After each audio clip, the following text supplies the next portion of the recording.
Everybody say,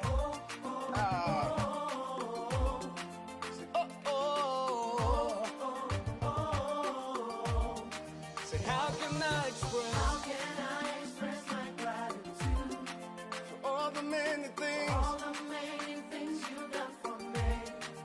Words are not enough, to say thank you. Say, Lord, you are my everything. You're my everything. How can I express my gratitude? How can I express my gratitude for all the many things Father, you done for me, yeah. Words are not enough to say thank you. Say, Lord, you are, you're my everything. Say, I call you Zion. Lord, my provider. I call you Eunice. You are my battle. I call you Rapha. Hey. You are my healer. Say, Lord, you are. You're my everything. I call you Jireh. Lord, my provider. I call you Eunice. You are my battle. I call you Rapha. You are my healer. Say, Lord, you are. You're my everything. Oh, you're my thing. Good morning, good afternoon, good evening, depending on the location in which you are. You are welcome to another edition of the Community and the Law. I'm so excited to host this program today as we are going to talk about educations, things on issues on mitigation, family law, litigations, and even Ghanaian law. I believe you are faring well. Very soon, I'll invite my resource person to come over, and then the program that we have for you today is going to be really very educational, and I believe you are going to stick and stay with us. My name is Manyeti. I trust you will stick and stay with us as we delve into this legal education. I'll be right back.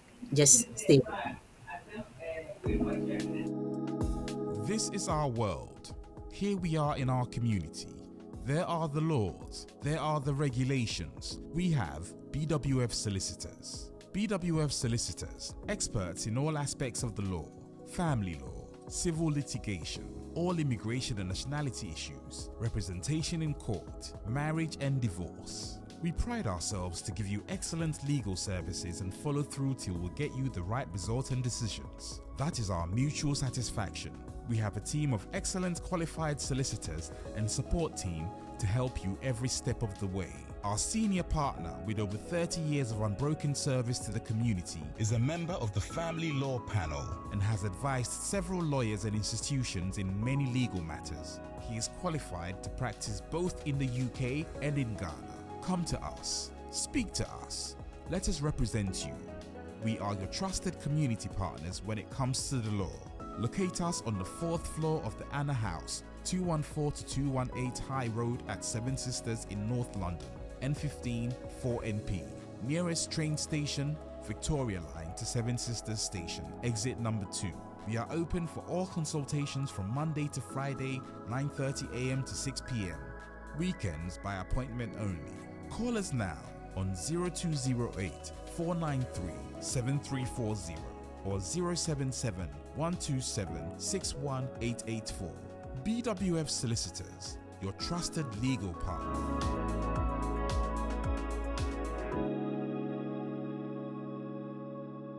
Official poll. Question number 1. Law firm Bay and the one Anna House on top of the Seven Sisters Tube Station, exit number 2. No? BWF Solicitors. Correct. It is that time of the year again. BWF Solicitors, our trusted community law firm at the Christmas quiz competition. No? Ababiomo. We have gone through 2022 together. We have celebrated 30 years of our senior partners on broking service to the community. And do so, someone so will be winning the prizes from the annual quiz competition. No, listen, every 1st December, Ecosi 23rd December 2022, following on all our social media platforms, on BW Radio, BWTV, any rainbow radio show, answer very simple and interesting questions. And you will stand a chance of winning a massive prize. First prize, 2 weeks stay in Ghana, flight and accommodation covered. Second prize, £500 cash. Third prize, £200 cash, plus many other consolation prizes. Afi Chapeau. BWF Solicitors. For our legal matters, Nina, but Danny, you be handle no pepe at the amount. You 214 to 218. Tottenham High Road, no so. London N15, 4NP, 4th floor of the Anna House. Freying, it was 0208 493 7340 or emergency number 077 127 61884. With over 30 years of service to the community, we are your trusted community lawyers. Yamawa Fisher Poe. Merry Christmas.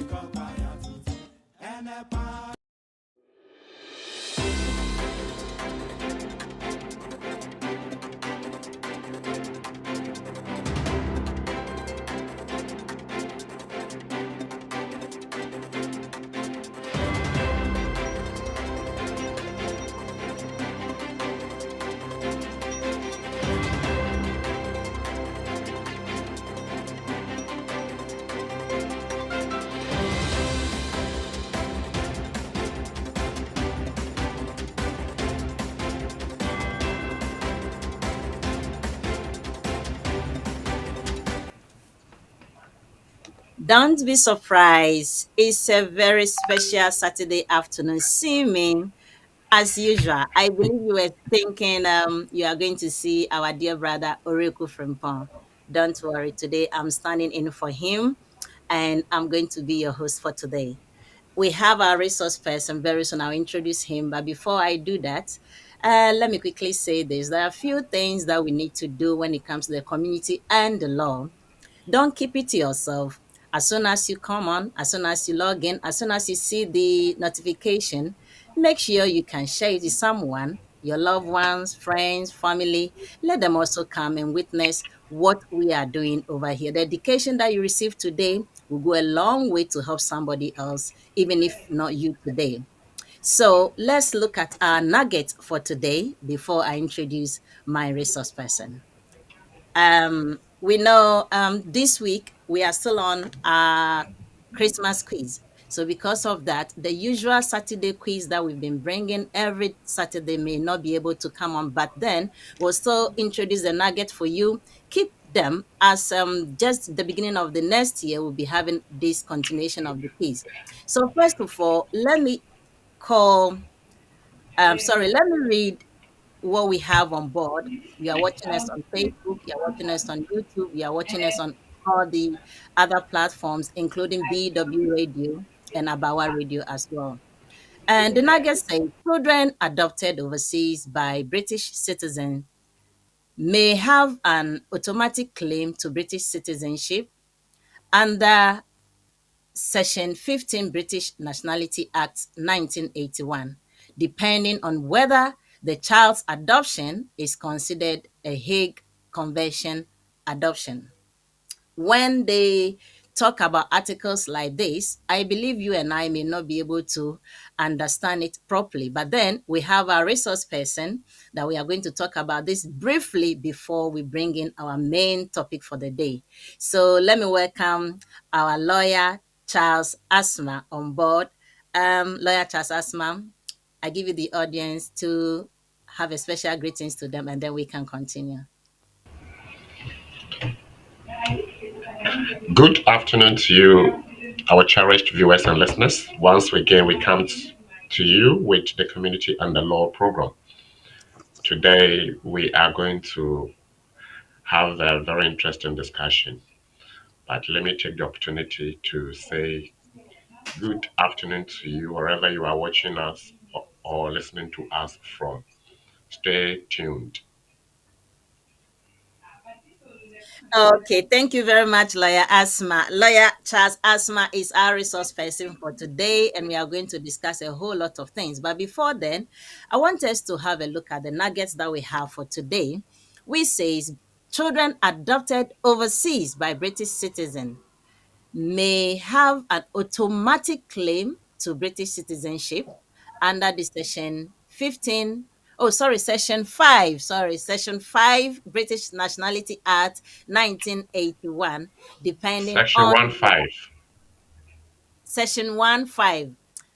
Audience, please, I beg your pardon. I think my eyes are not really on the letters written over there. So, section 1 5 British Nationality Act 1981, depending on whether the child's adoption is considered a Hague Convention adoption. Okay, so Lawyer Charles, let's see. I know there are a few things that is stating on the screen as we can see. Say additional requirement which needs to be met for a child adopted overseas under a convention adoption includes that on the date of the adoptions are there is one, at least one of the adopted parents was a British citizen at the time the adoption under was made. And two, the adoption parents was habitually resident in the UK at the time of the final adoption order.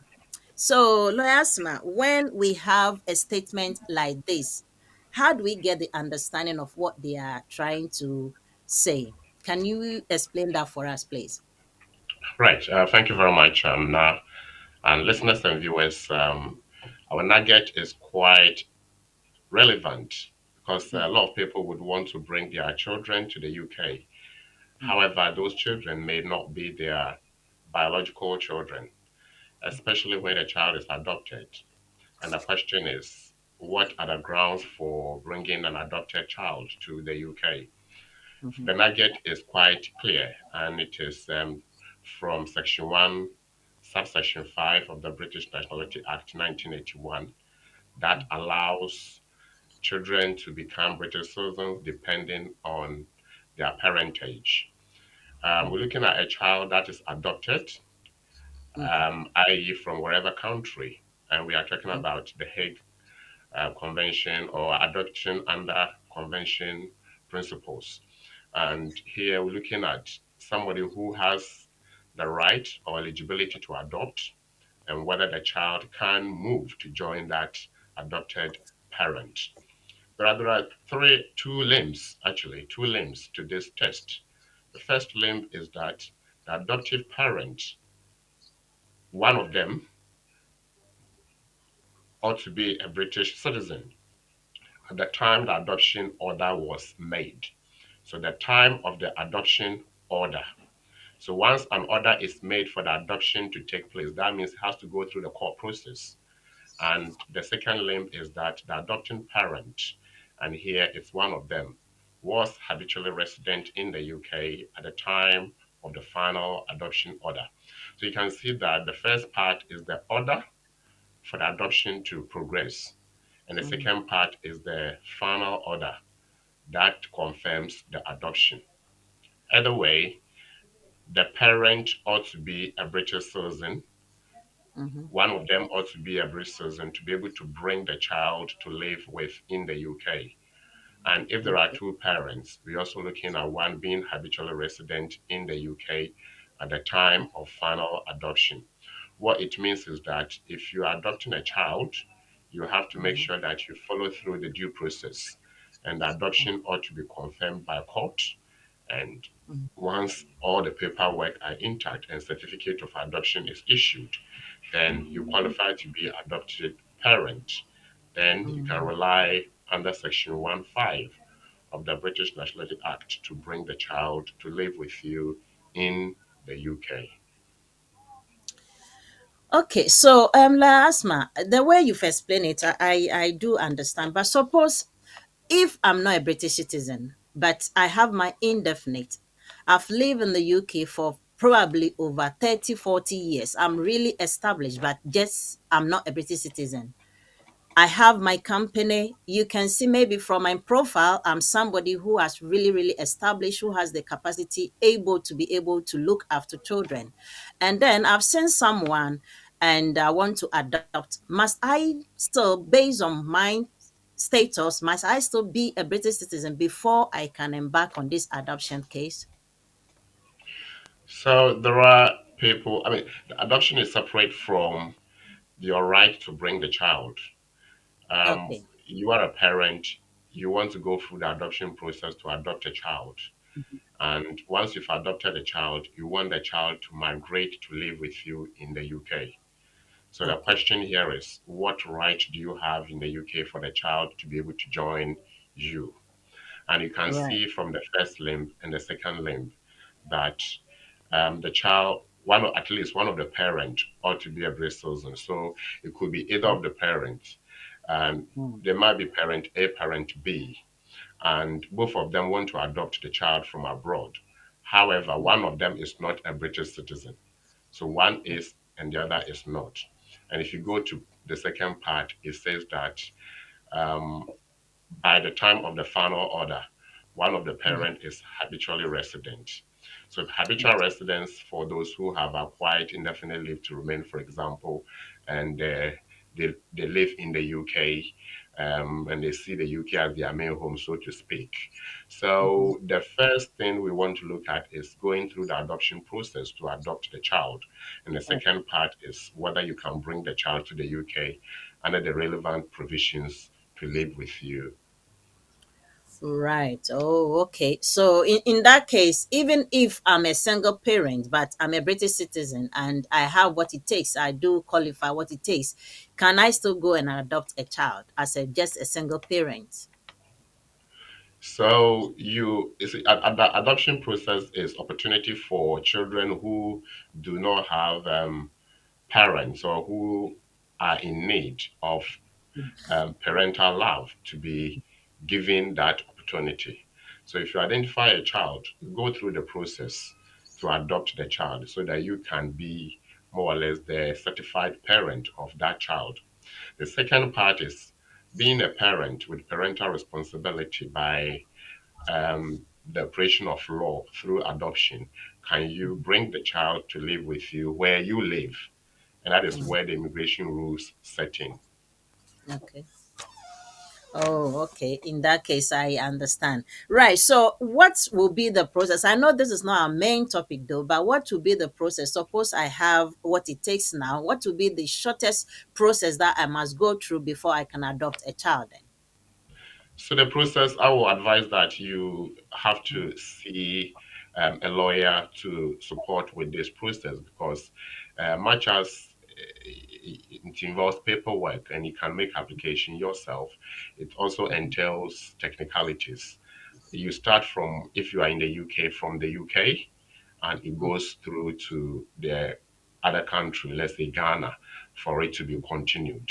So it's a two-tier process, and you cannot just jump into it, because you have to follow due process because you are moving a child from one country to another. That is the aim. Actually, if you are living in the UK, your aim is once you adopt the child, you can live with the child in the UK. So the adoption process is very, very critical.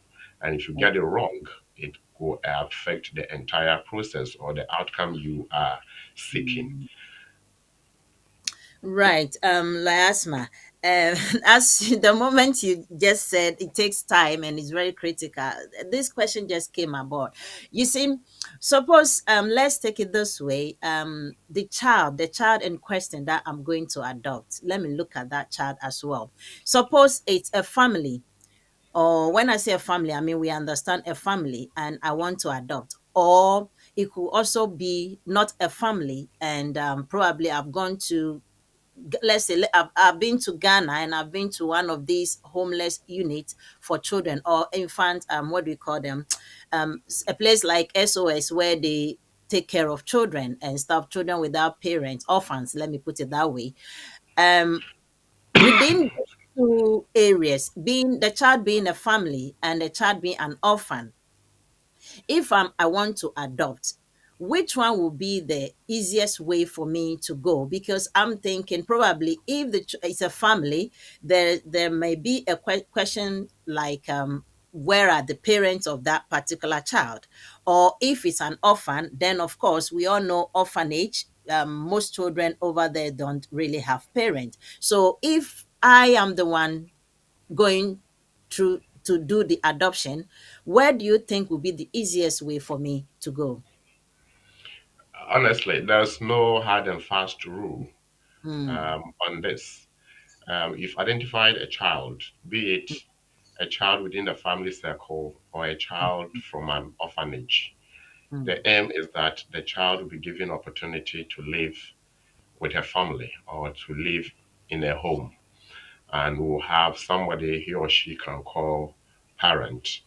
Okay. So you cannot really tell that adopting from the family within the family is easier than adopting from an orphanage. The processes are not different because you are adopting so that you become a parent of that child.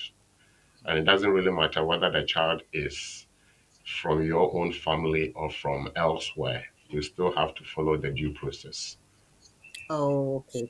All right. Thank you very much, viewers and listeners. I believe you've got the in-depth explanation of the process to go through if you want to adopt. It's not an easy task though, but it's doable. Once it's doable, then I believe you can do it. But before you can do it, make sure you consult your lawyers or you get a proper lawyer like BWF Solicitors. They can do everything possible for you to being able to adopt a child. So it's an opportunity and it's out there. I know a lot of parents or probably people really want to get children on their own, and unfortunately, one way or the other, they are not able. Nothing is lost. You can still go ahead and adopt a child from somewhere to become your own. So let's take this opportunity, let's take this advantage and then work on that. So today, having said that, I'm going to introduce our topic for today. But before I do so, let me just quickly play one advert as I'll be back soon. My producer, just give me one advert.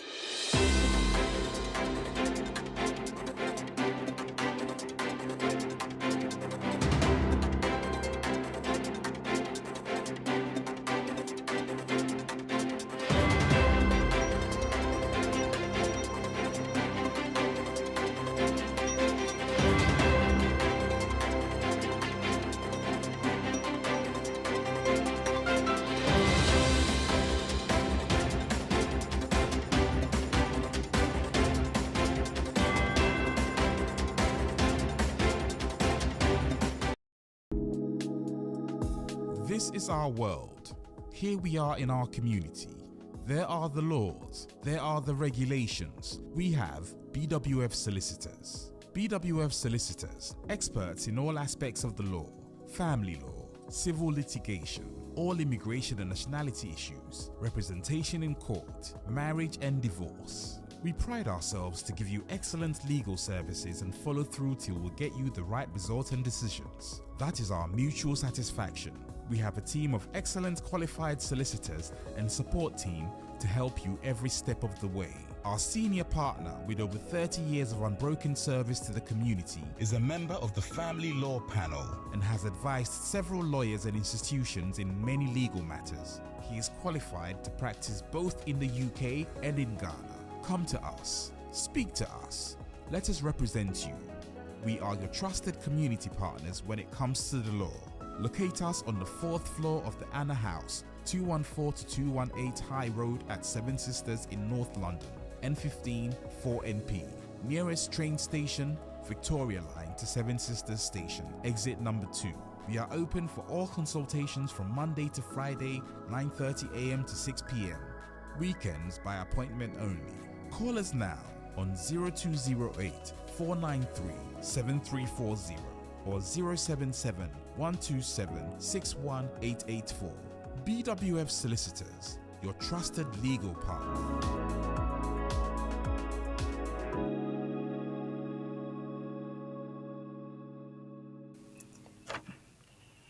Welcome back. This is the community and the law.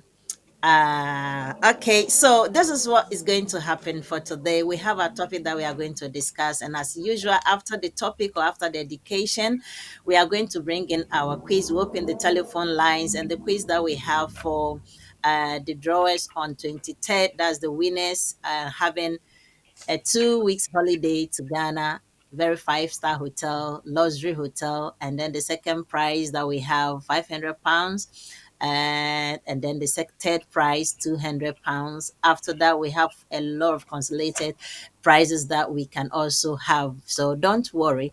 All you need to do is come in, phone in. If you have a question based on the topic we've discussed today, you are welcome to ask. If your question is not based on the topic that we have today, you are still welcome. And then after that, if you want to opt to answer few questions under 1 minute or participate in our quiz, is entirely up to you. But I will urge you to participate because the prizes are just wow. So welcome back. Now let's move on. Our main topic for today is a very big question that I know quite some time now. A lot of people may have been going through these things, but sometimes when it comes to work related issues like being absent from work and then the purpose of your absence, whether you get paid for that or not, we have a few like being sick of work, or maybe on maternity, or maybe there are few other stuff. Even parents, sometimes you need just a day or two to take care of your children somewhere, or there are few things, few once we are human, few things that goes on in our life cycle that one way or the other to take you off work. And when it comes to getting your salary for these absence days, it becomes an issue. Then we have the one major one, that this is something that the main country or the jury services really invite you to attend, maybe court services or anything. And then when you report this to the work, sometimes you get paid for it, sometimes you don't get paid for it. So today we have a topic like this. It's my employer right to deduct money from my wages for attending jury services. What can I do about it? We all know what jury services is, but if we don't, I have my lawyer here to explain to us what jury services is, and why is it that when I attend a jury service, my employer can say, I am not going to pay you for the day absence. Lawyer Asma, please, can you give us this? If I ask this question, is my employer right to deduct money from my wages for attending jury service? Thank you very much. And once again, good afternoon to you, viewers and listeners. The topic for discussion this afternoon is relevant because everybody is required by law under the Jurors Act 1974 to be invited to attend jury service. The question is, what is jury service? It is a service to the state by individuals or citizens within that country. In the UK, the law requires that individuals are invited to be part of criminal proceedings so that they serve as the judges of law, judges of fact. Then we have the judge who will look at the law aspect. So when it comes to criminal proceedings, you know that once the matter goes beyond magistrate court, say it goes to the crown court, then the matter ought to be before the jury. Juries are individuals like yourself and I or anybody else who has no professional background in law or who has no idea of whatever is going on, but has common sense to understand the matter before the court and will hear the sides of the individuals involved, the defense and the accused, so that they will make a decision whether, beyond reasonable doubt, the accused is guilty as charged or not. So the juries are very important people at that point. So the question is, who gets selected? You'll be Okay, invited.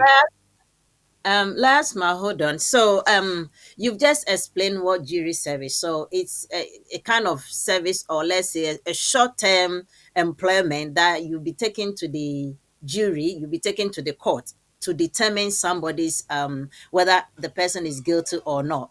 I mean, is this can this establish my understanding? Yes. So you Okay. more or less decide the case It's as done, a it's done layperson. in the court. It is done in the court, In the criminal court. court. Okay. Okay. So how do I get selected then? So the selection Mhm. is by way of invitation. And I Okay. want to believe that it's a sampling approach because you cannot say that next year I will be invited or when you will be invited, but Mhm. it's like a lot. Once you are invited, you are invited and you have to Okay. respond.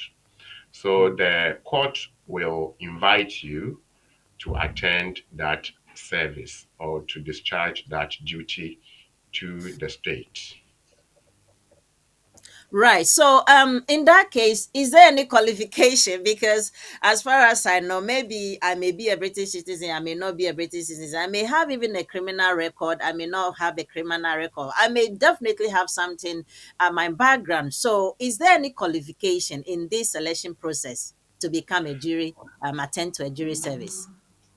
So to speak, I don't think as individuals we even have to worry whether we are going to be selected or not because it's not a benefit to you per se, where you say that Okay. I'm not getting selected, so I'm losing out.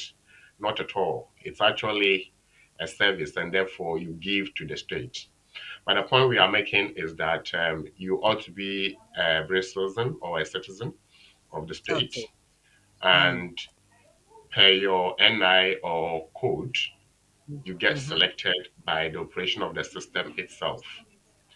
But Oh, if definitely you have some, let's say at the time you are invited, you are in prison, then obviously you cannot attend. And those are the few other things that may sorry. prevent. But for me, if you are told that you don't have to attend forever, it's even better, isn't it? But we are looking Mhm. at when you are invited. The moment you are Okay. invited means you've qualified to be invited to the service. Then we look at what happens to me if I'm working. Right. Okay, then that's beautiful.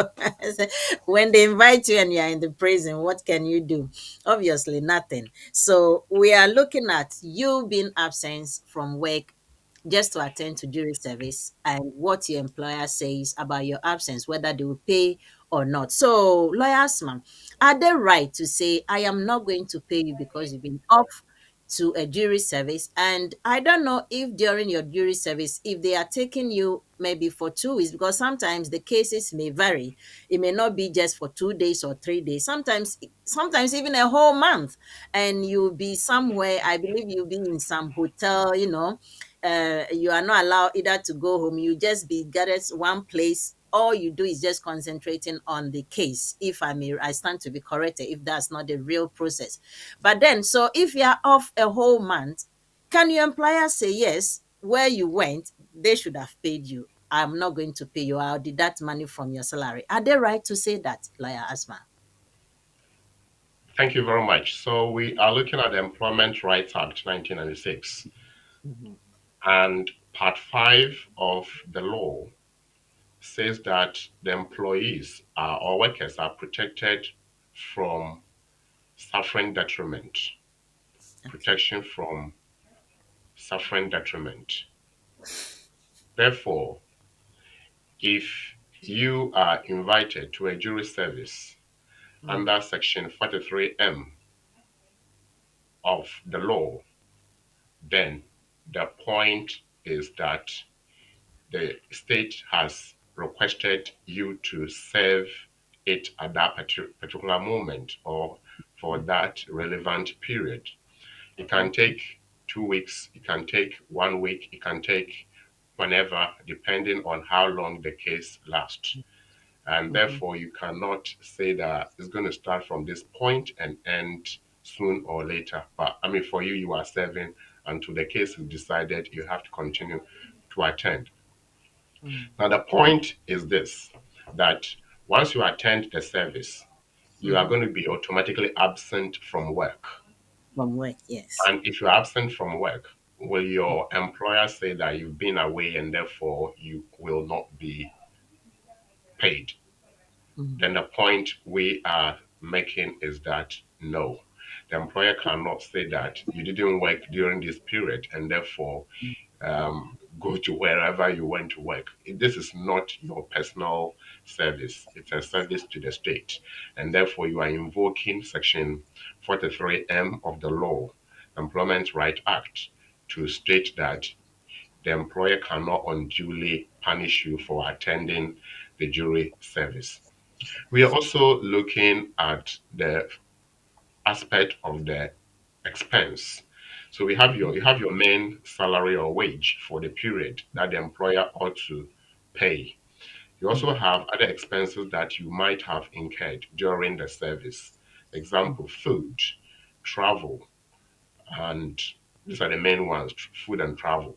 For food mm, and travel, the service, the jury service um, system will ensure that you are reimbursed for such expenses, but your wage is protected because the employer cannot say that you've been away for, say, 1 week or 2 weeks, and therefore it is deducted from your salary or wage. mm. Okay, so Lasma, the way you've explained it, well, I get it. Now, the big answer is no. My employer cannot say that. So the employer needs to, I mean, pay me or give me back my wages. What about if probably I'm a self-employed and I contribute to my NI, contribute to my tax. So the system has just picked me to become a jury, to attend to a jury service. And for the period of, let's take it a month, being under these services, how do I get my pay then? Your pay from the employer? No, I'm talking about me being a self-employed. So once I'm being contributing my NI, my tax, everything is in the system because you made us understood that the system picks you. The system, if you pay your NI, you pay your tax, is the system that picks you to attend to a jury service. Is that not the establishment you made us aware? Right. So the conversation under Mm-hmm, the Employment Rights Act looks mm-hmm. at employees and workers. Right. Okay. Employees Okay. and workers. So If that you are that self mhm. Does if you that are mean self-employers cannot? I mean, when you are self-employed, you cannot be selected to attend to a jury no service. no no. That Everybody gets selected because the selection doesn't look at what you do. There right? are people who are even unemployed, but they get selected. So Right. if you are unemployed, who will be paying your salary for those period that you've been serving the service or you've been carrying out Yeah. your jury service? You are unemployed anyway, and therefore you don't. No employer owes a duty towards you by way of payment. The same way, if Exactly. you are self-employed, you are self-employed, and therefore you owe a duty to yourself to pay yourself. So if Mhm. for let's say a week or two, your work you are not able to open the shop or do what you ought to do, yes, there Mm. is economic loss to you for that period. But we are talking about employees and workers. So if you are Okay. self-employed, you are going to claim expense from the service in terms of food and transportation. Okay. Now, you may say that I've locked the or closed the shop for that period and therefore um, no sales. Yes. But the question is that you owe a duty to the state, Mm-hmm. and your duty to the state and the duty to yourself should be such that if you owe a duty to the state, you carry out that duty regardless. So potentially, Mm-hmm. you may, those are the nitty gritties. The law, as we have specified under Section 43 and Mm-hmm. Section 13 of the Employment Right Act, unlawful deduction from wages. If the so if you are self-employed, there will be no unlawful deduction from wages. The Okay. same way, if you're unemployed, there will be no unlawful deduction from wages, and therefore, Section 13 wouldn't have been breached by the employer. Right. But Section So 43 is your duty. Section my 43M is your duty to attend jury service. And it doesn't look at whether you are mm, employed or self employed. If you are employed, the duty goes to the employer. If you are self employed, the duty comes to yourself.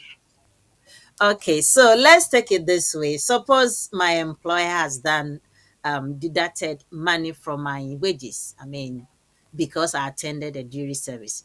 Let's take it. Probably the employer actually didn't go according to the law, or maybe breaching the law. So if I happen to fall under this victim, what can I do? Realizing that my employer has deducted money from my wages because I've attended a jury service, what can I do? So you put the employer on notice. You Okay. alert the employer that I have received my salary for the period, and I Mm-hmm. realize that X amount has been taken or has been deducted, or you see on your pay slip Mm-hmm. your basic earnings, your overtime earnings, and also on the right hand side, you see your deductions, or Mm. below that, you see your deductions. So if the deductions are um, uncommon, for example, Yeah. we have the tax deduction, NI deduction, pension deduction. If the Mm-hmm. employer has given you a loan deduction, and Mm-hmm. student loan deduction, and any other form of deduction, if there is this uncommon deduction, absence Yeah. from work, Mm-hmm. then you question the employer. This absence from work was a duty to the state. Why have Yeah. you deducted from my salary for that period? Mm. Because there are instances where employers will deduct from your salary if, for example, you attended strike, you were on strike, and Yes. you participated as a member of a union. That's a Yes. different conversation. But we are looking at a duty to the Okay. state. And Okay. therefore, once you see that, you know that, hang on, Mm-hmm. this is a mistake. You draw Mm-hmm. the employer's attention. Mm-hmm. Obviously, you inform payroll department or HR that Mm-hmm. I've received my salary. The pay Mm-hmm. slip says that X has been deducted. Can From my you way. explain? Mm-hmm. They will explain it to you. If the Mm-hmm. explanation falls under Section Yeah. 13 of Employment Rights Act with respect to Section 43M, by Mm-hmm. you attending jury service, then Mm-hmm. you will let the employer know that that is not what the law says. If the Okay. employer is still not yielding to your polite request, Mm-hmm. then it becomes a matter of law. You can even inform the union about this if you are a member of a union, so that the Mm-hmm. union will deal with the matter. If it still doesn't work, then Mm-hmm. you inform the jury. In this Service. case, where the jury is there, you have to then inform the your lawyers. If you have a lawyer or if you are dealing with a union rep, you inform Mm-hmm. them that they have deducted salary from your wages or money from your wages, and that deductions fall under Section 13 of the Employment Right Act. Okay, lawyers, ma'am. Okay, from your explanation, let's take it. Those people with zero contract. And I know with this zero contract, it's they run it in such a way that if you are not at work, you don't get paid. And that is what is stated on your contract.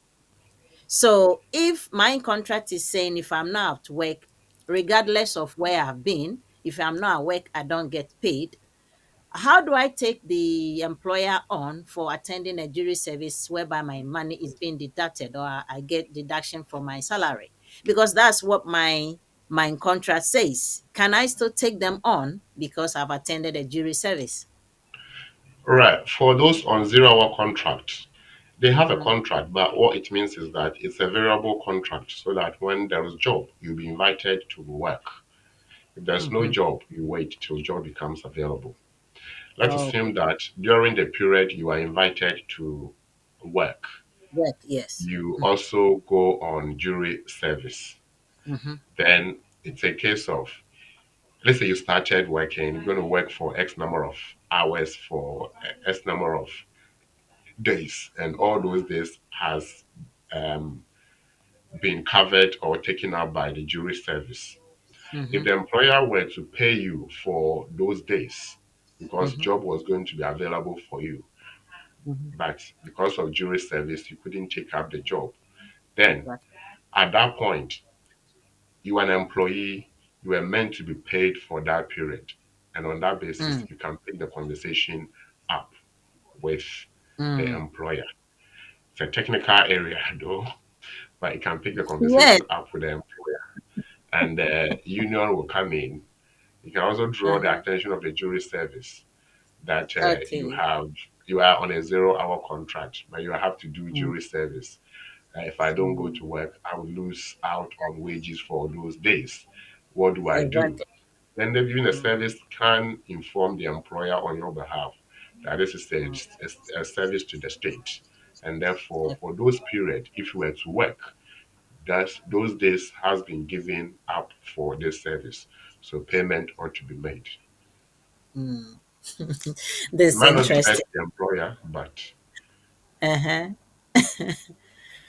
I see. So, as an employee, what you actually need, one, either to join a join a union, isn't it? Because some of these things they may be of help. Suppose you don't have any union rep, you don't join any union. All you know is just go do your work and you come back. Such cases may be a bit difficult for you in case you might not even been able to.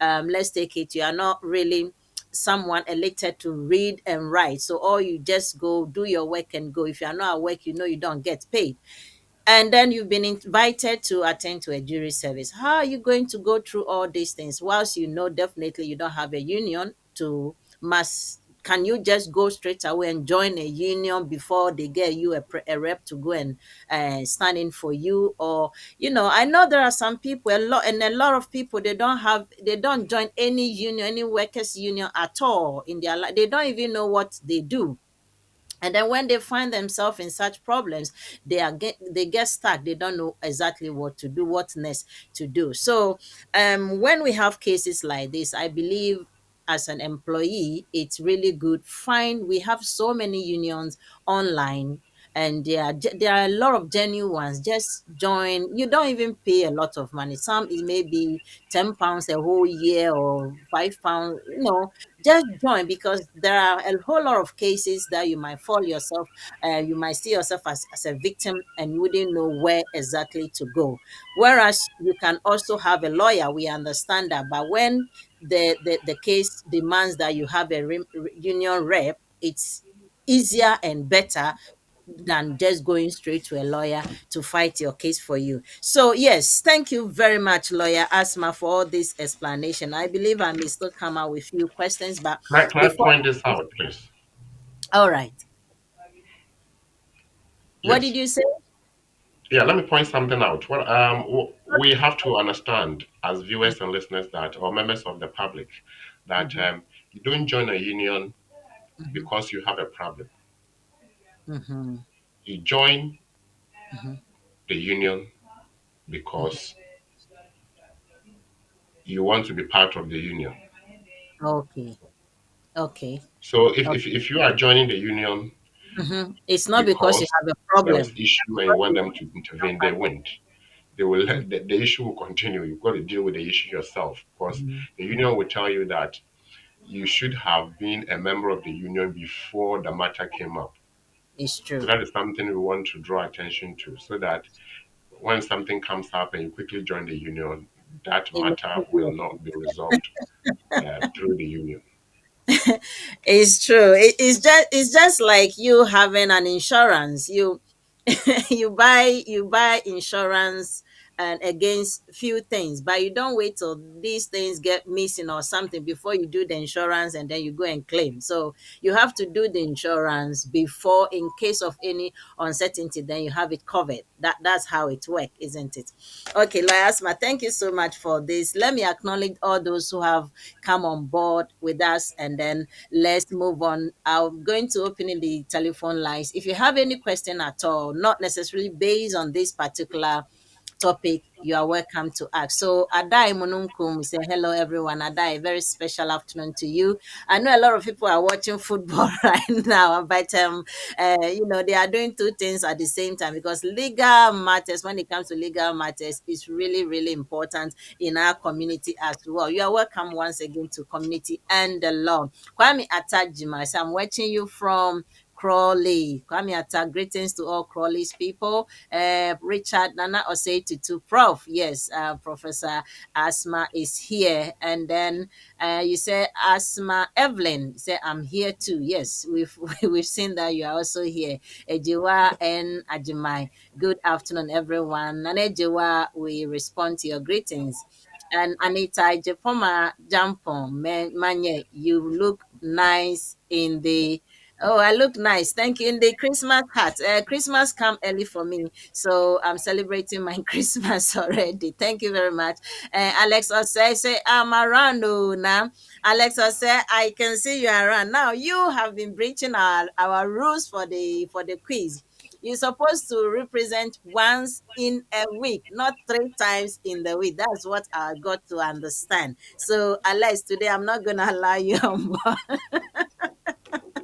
I know you are not going to agree with me, but that is the rules for the quiz. Adai Mononko, can I get into trouble if I decide not to attend a jury service? That's a very good question. Lawyers man, let's answer him before I move on to the others. Adai Mononko is asking if it's possible to get into trouble, to be in trouble if you refuse a jury service.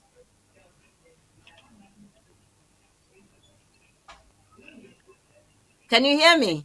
Oh, Hi now. last, yes, can you hear me? I just asked a question asked by Adai Munumkum. He's asking, can you get into trouble or is it a problem if you refuse a jury service? Yes, Mhm. that would be an offense to the state. That is more or less being that's misconduct, isn't it? The state Okay. has invited you to perform and you refuse. Um, that is a very serious offense. Mhm. Without any reason, isn't it? If you And have a in reason, obviously, and the reason can only be that you are not well. well, so in case of this, and they taking it as a serious offense, would that go against me as a criminal offense, or how would this go against me that I've refused a state services? Sorry. Remember, if the state invites you to attend jury service, it's also Mhm. a duty to the court to Okay. assist the court with the adjudication of the matter before it. So Mhm. if you fail to, then you are more or less in contempt of court. And contempt of court is a criminal offense. Oh, wow. So, just let's hold on 1 minute there. So, lawyers, man, I've refused or I've decided not to attend to a jury service. Okay, now they've hold me on contempt that I have refused this assignment. I'm applying for probably any application at all to the Home Office, and whereby they write up, do you have any criminal offense?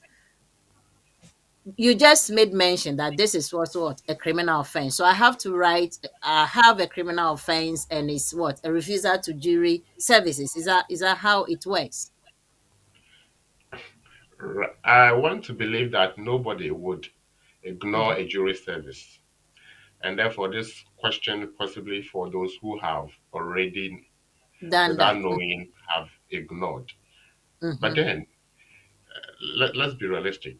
You are working, they say, come and work here for those 2 weeks instead of your normal place of work. Mm-hmm. That is not a serious thing to ask. Okay. You are not working, you are at home, and they say, come and help. That is not a serious. After all, your travel and feeding will be paid for. Mm. If you have to attend elsewhere and you will need accommodation, that is also covered for you. So I don't see why anybody would say, if I don't, what will happen? Yeah, And but if there's potential not to do it, then we are Mhm. saying that please do. You now know Okay. that you have to do it. So But last if month, I know for any reason it has happened and you that. are making application for immigration, you are making an immigration application. Mm-hmm. Have you, under suitability, have you committed any offense? There will Mm-hmm. be drop down menu for you to select from, and Okay. you would have also known whether you have actually gone through a process of Mm-hmm. being told that you've offended because you failed to, and whatever the nature of the offense is. So if at the time of the application nothing of a sort has happened, then you Mm-hmm. don't say anything. But if something has happened, you would have known, then you can declare it. Okay, that's fine. Lawyers, if we say we'll drag this, I've got the most cases because based on just what you said. Okay, now I live in address, but probably it's not really. I use that as a residence address, but I don't really live there. I know few people. Let's be realistic here. And then you've gotten this letter to attend to a jury service. You've not been to address, but you use it as an official address for yourself.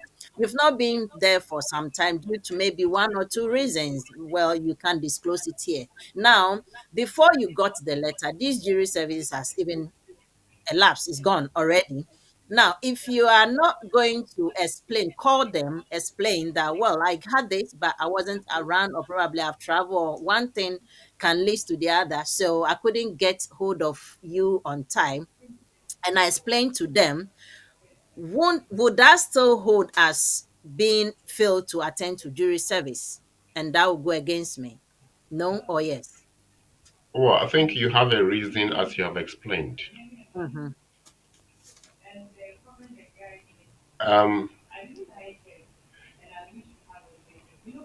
i- if, for example, Mm-hmm. you if, for example, you are not able to receive the letter of invitation because Mm-hmm. you've changed your address and there is redirection, then Mm-hmm. obviously what we are saying is that it wasn't your fault. But the advice Okay. is also that if you move, you have to redirect your Of- mails Okay. so that you can receive the mails from the other side, wherever you are now Mm-hmm. living. So if it's obvious that you didn't receive the invitation, sometimes, of course, they will write a couple of times to remind you. If it's genuine that you didn't receive the invitation because Mm-hmm. the letter did not get to you, then Yeah. you cannot say that it is your fault. We will not be Okay. able to hold that against you. Of course. Of course. Anyway, thank you very much. Thank you very much. Adai, so I believe Adai Mununko, you've gotten your answer now. Nana Jumai said, please share, please share. Indeed, let's share this program because you could be one of the next person attending a jury service and you wouldn't know if your employer would deduct money from your wages or not. So getting this knowledge is really, really important. Nana Jumai is calling the roll call now. Jina. I do say, Tiliduma. Tilly, you are welcome on board. I believe today you are going to participate in the quiz. Say hello, lovely family. Hello, Sarah Pinzo. You are here. And Nana Jumai present, of course. Colin or Eben Osei, Ikuya Enima, and Nana Sapon. Good day, beautiful Manyanati and lawyer Asman. And about good day, good day, good day. You did very well yesterday. So I believe you are not coming on board today. All right, so let's move on, Margaret. Edu Mensa, you're all welcome on board. We are still on the community and the law. I'm going to open the phone lines in a minute, but before I do so, let me quickly take a commercial break and I'll be right back. My name is Manyeti. This is our world. Here we are in our community. There are the laws, there are the regulations. We have BWF Solicitors. BWF Solicitors, experts in all aspects of the law, family law, civil litigation, all immigration and nationality issues, representation in court, marriage and divorce. We pride ourselves to give you excellent legal services and follow through till we get you the right result and decisions. That is our mutual satisfaction. We have a team of excellent qualified solicitors and support team to help you every step of the way. Our senior partner, with over 30 years of unbroken service to the community, is a member of the Family Law Panel and has advised several lawyers and institutions in many legal matters. He is qualified to practice both in the UK and in Ghana. Come to us. Speak to us. Let us represent you. We are your trusted community partners when it comes to the law. Locate us on the 4th floor of the Anna House, 214 to 218 High Road at Seven Sisters in North London, N15 4NP. Nearest train station, Victoria Line to Seven Sisters Station, exit number 2. We are open for all consultations from Monday to Friday, 9:30 a.m. to 6 p.m. Weekends by appointment only. Call us now on 0208 493 7340 or 077 127 61884. BWF Solicitors, your trusted legal partner.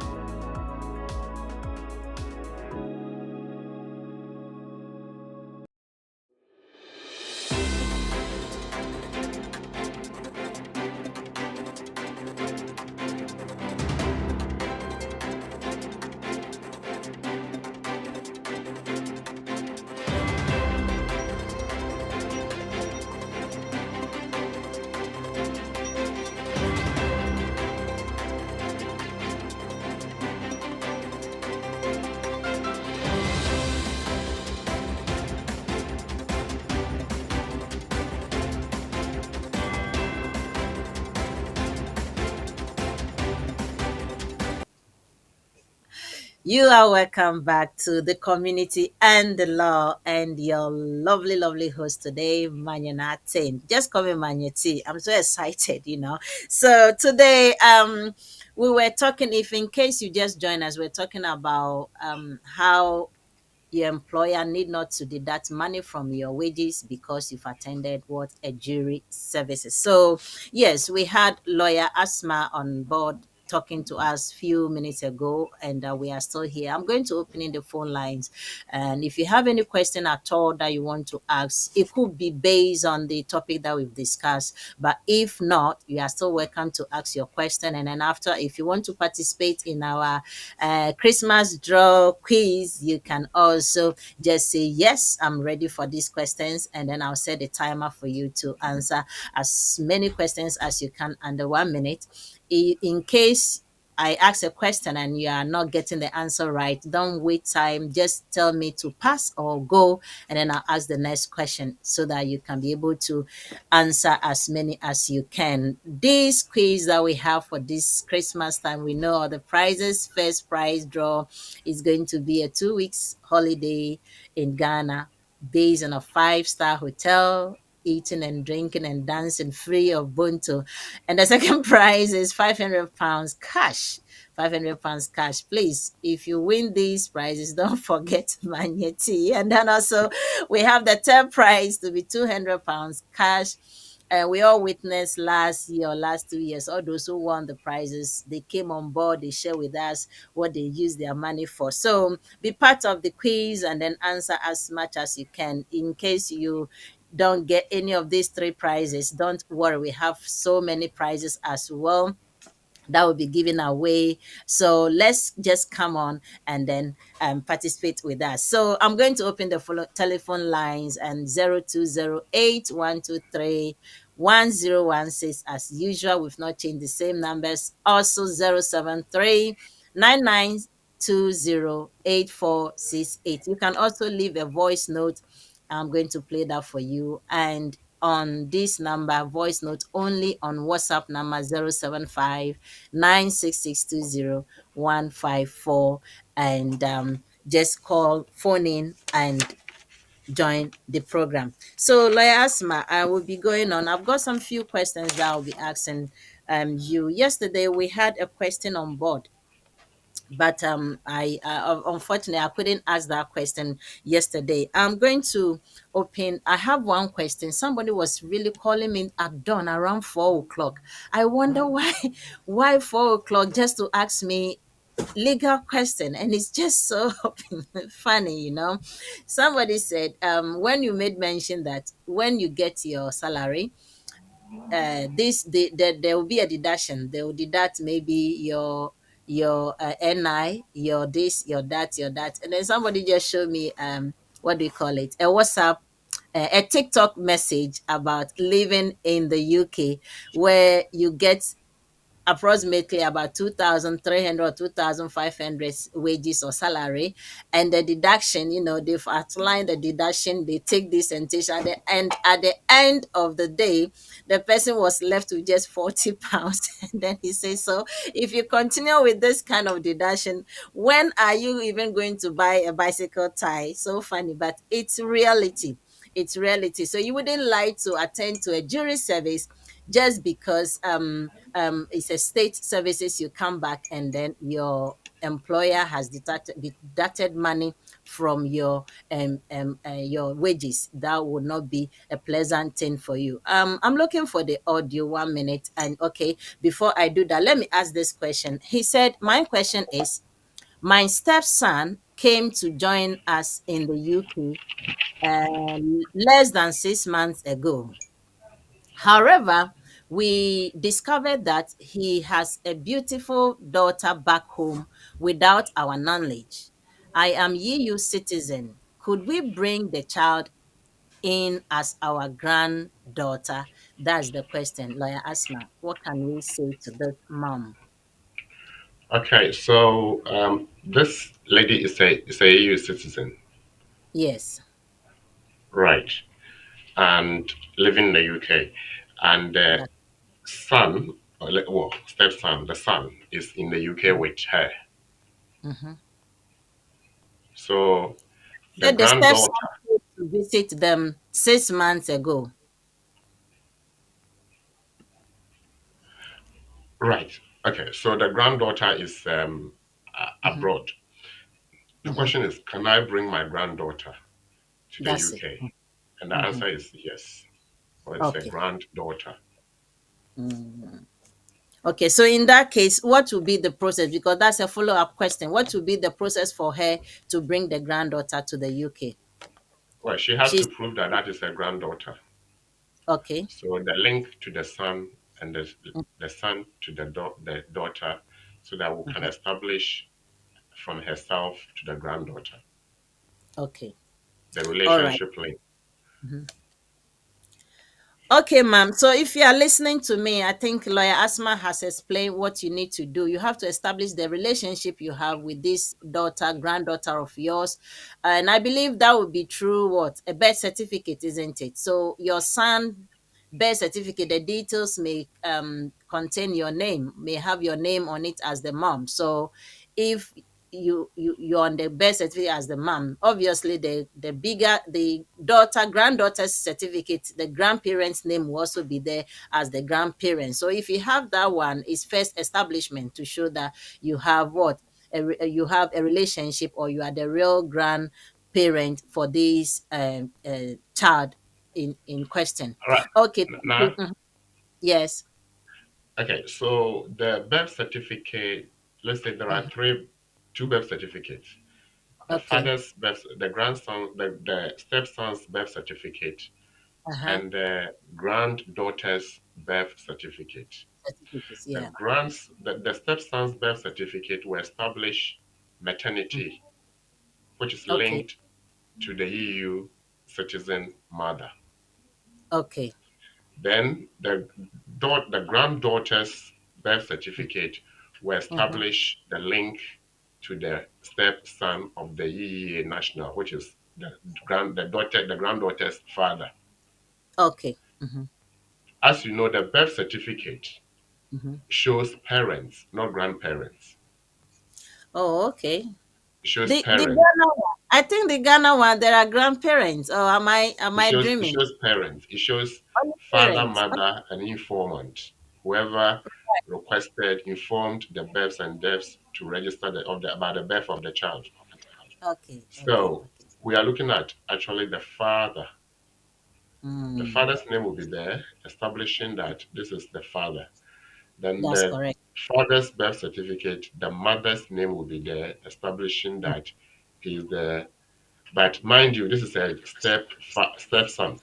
son. Oh In yes. this case, in this case, the mother, the EA national's name will not be on the stepson's birth certificate, but Oh, rather the husband of the EA national, who mm, is the stepson's father. father. Yes, yes. So the Okay. father's name will be there, and Mhm, the marriage certificate will link the father to the stepmother. mm. Yes. Okay. Yeah, that's going to be a little bit complicated, but And some, simple. well, it's as simple as that. The birth certificate. So the stepson's birth certificate and the Mhm, granddaughter's birth certificate. mm. Simple. But Okay. the EA national's name will not be on any of the birth certificate because she is not the biological mother of this stepson. Oh, okay. But his Yeah. father, the stepson's father's name will be there. So we have to then link the father to the stepmother, and that will be the marriage certificate.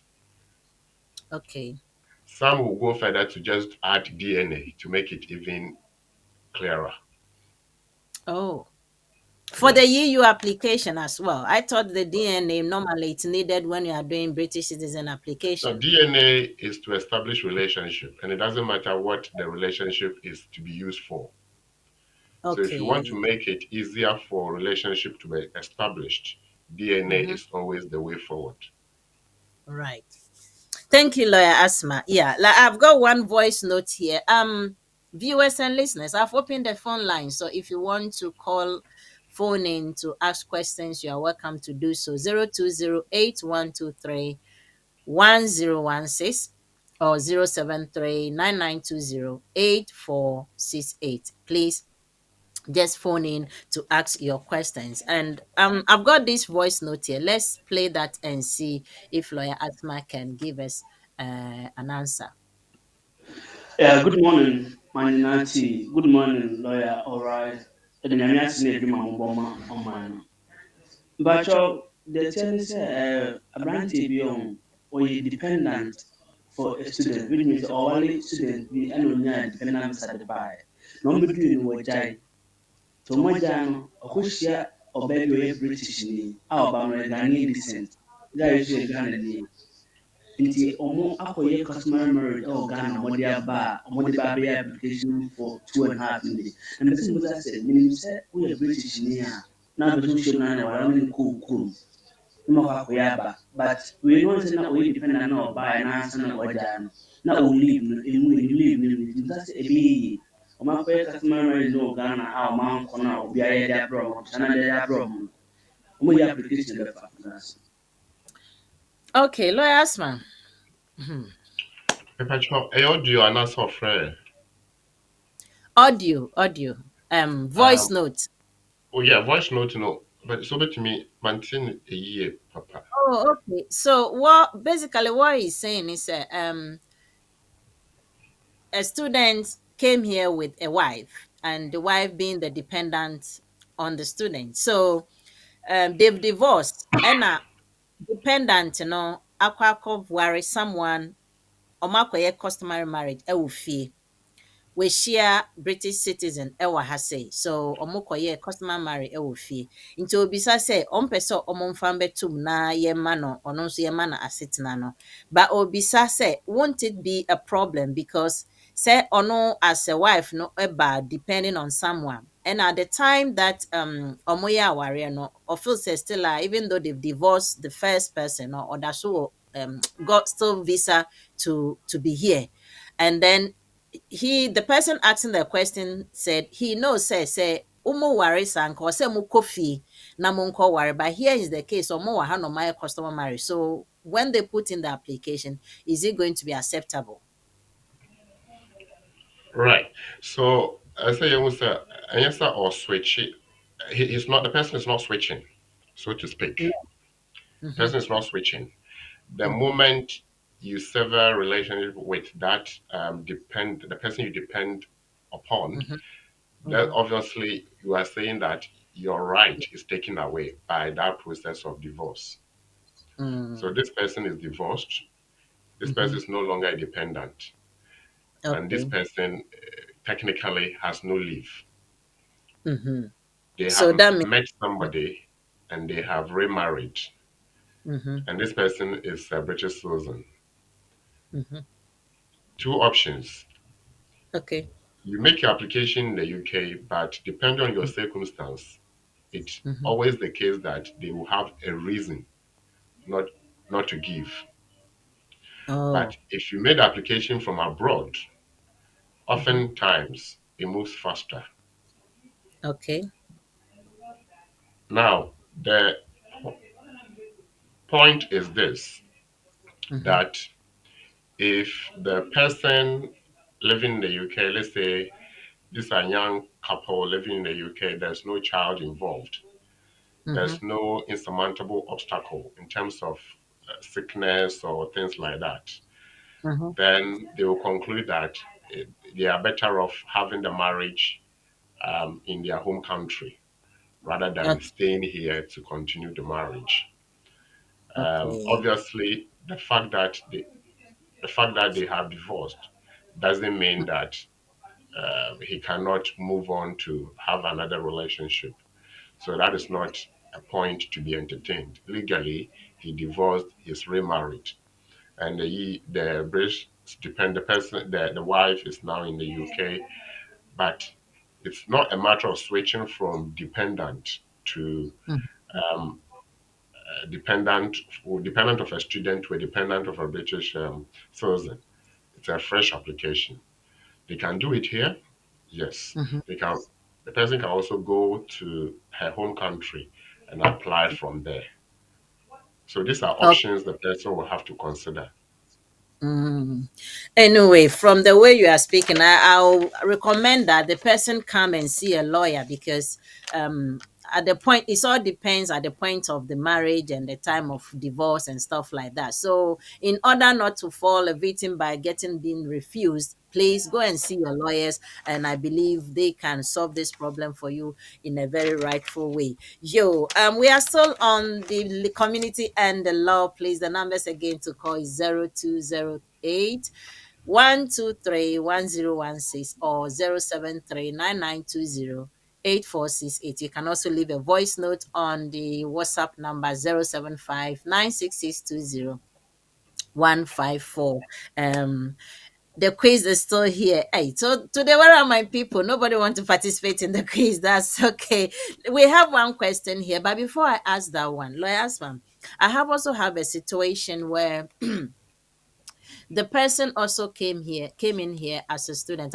Actually, two came in here as a student, and unfortunately was not able to attend the school, but wasn't also smart enough to switch. So the visa has expired now. He's still here illegal and want to move on to the next step. Now he's asking for advice, want to embark on this care skill worker route course.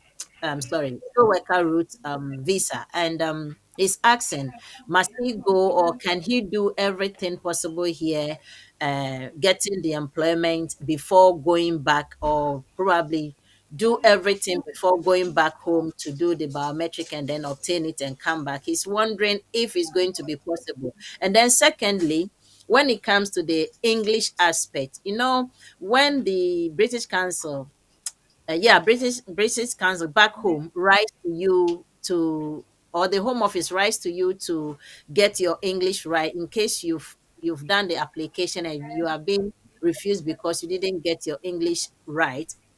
Now they give you places or examples where you have to get your English certificate, obtain your English test, and then get the certificate to attach it to the application. Okay, so one of them, they will tell you either the language set, the Pearson, of course, my place, which is Trinity College, and then I think Cambridge one. So these four places they ask you, and then of course the IELTS, the one they write at the British Council themselves. Okay, so these five places that they've given to you, if you are here and you obtain the one from the let's say the Trinity College or the Cambridge or the Pearson one or the language set, but then you are going back home to do the application, would there be any conflict that at the time you were writing the English, you were in the UK illegal. And that's where the question is. You were in the UK illegal because when you go to the school to write, they ask you of your passport or something, not because of your status, but just for identification sake purposes, and then you are allowed to write the exams. Now you've obtained the English certificate here, but you were illegal. Now, if you take it back home to do the application, I've not explored this area, so I wouldn't really know the answer. But then, if you do the application back home, would they accept it because you wrote it in the UK whilst you were illegal in the UK before you went back home to do the processing from there? Would that be accepted? Right. The law is that you must have English language proficiency That's correct. to be able to do the application that you want to do. Mm, So the question would be, has the person met that provision of the law? okay. The law doesn't say that at a time, it doesn't specify where to take it from. Obviously, if you're in the UK, you do it in the UK. If you are abroad, you do it from abroad. But it Okay. doesn't tell you that at the time you are doing it, you must have leave or not. Right. So we want to know whether the person has satisfied the criterion. Yeah. And in For my the view, yes, they have the relevant evidence to show English mhm. language proficiency. Mm. Okay, that's fine. It answers a lot of questions. Okay, so let's move on to the next one. This is from Adetayo Bimi Sade. If I pronounce your name wrong, please forgive me. Uh, Alex is saying now why. Alex, don't worry, you can come on, don't worry, okay. That's the rule. That's the rule I gave on. Okay, so let's get Ade's question. He said, hello, my people. Please kindly help me with any what is this? I thought the person is going to ask a question. Oh my days. Okay, let's move to Adai Monunkum. Can I bring my grandson to visit me here? What are the requirements that me and my grandson will need, and what is the successful rate with it comes to visit visa? Adamununku, so you didn't actually state if you are a British citizen or a EU citizen. So I don't know, but Lawyer Asma is here to give us the answer. Lawyer Asma, this particular question, what do you think? So this person is clear that it is a visit visa. Mm, If it is a visit visa, the visitor or the mm-hmm, applicant, in this case, that grandson, mm, must show that they will return to their home country. mm-hmm, And if they are not able to prove that they are returning to their home country or they will return to their home country, the mm-hmm, decision maker may conclude that they do not intend to return, and so they wouldn't allow them chance to enter the mm, UK in the first place. So we want to know what ties there are in the country in which the person is to go back. Is the person a student? If the person is a student, yes, mm-hmm, it's likely they will return to continue their education. So those are the things the person will have to consider mm-hmm. before making the visitor's application. Okay, that's good then. Thank you very much. So the visitors application actually depend. Let's say most of the points depends on the visitor themselves, not the person inviting them, isn't it? Yes, it depends on the visitor, not the sponsor. Okay, right. So we have a caller on board. You are my first caller. Because of that, I'm going to give you a prize for that. Hello, where are you calling from? Let's hear from you. Manya Alex ni so se memra maba. Hey, Alex, when you have prepare. Okay, Ya Alex, British that's sekwato fine. mo jana. Manya mo aju ya ta sa mo aju so. Yeah, Joseph. Yeah, Yeah, yeah. Joseph. Alex. So, do you have a question for us? The media na. Alex is really keen to get the first prize, The reason is mostly and I'm doing same fine. And It's then true. you open the line for a while, no one is coming. So what It's should I do true. then? It's true. And And I'm eager to come on. I'm I'm ready. surprised. I'm surprised no one is really calling for the prizes. And the questions we have for this week, in fact, they are really, really, really simple, simple, simple questions that you can even get more than 10 in 1 minute. So if my Okay. producer is there, I'm going to set the time now, and um my producer, if you are there. So Alex, get ready. I'm going to your clock starts now. The two countries that have a lion as their symbol, they play each other in the World Cup. Which countries are they? Senegal and England. What application did EU citizen have to make before 30th June? UUSS. UUSS. What do I need to see a lawyer at BWF Solicitors on a weekend? Appointment basis. Which three countries make up the United Kingdom? England, Wales, and Scotland. For how many years has BWF Solicitors been in existence? 16 years. What part of North London can you find BWF Solicitors? Fourth floor Anna House, 214-218, High Road, Seven Sisters. What is the correct postcode for BWF Solicitors? N154NP. Which African countries until... Oh, your time is up. Your time is up. Adai. Sorry, Alex, your time is up. And do ya, me screen to do na. It's 00 on the screen now, darling. My screen was 004. Hey, Alex. Let me break that, you know. Oh, Alex.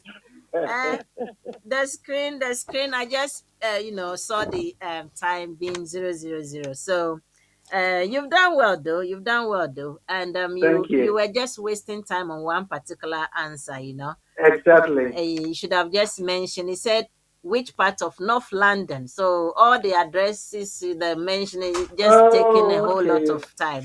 So Alex, thank you very much. You've done well. Let's see. 1, 2, 3, 4, 5, 6, 7. You've got 7 questions correct, which is really good. So we have the last week. Try as much as possible if you can. Okay. Then which is 23rd, right? Yes, the next week. Next week. I'm coming on next week and Next the week, following week as well. Wednesday, Thursday, Friday, and then Saturday. I'm coming every day. All right, thank you very much. No problem. No problem. For you to be competitive. Why? Okay, that's good. Thank you very much, All right. Mr. You're welcome. Alex. Bye-bye. Alex, thank you.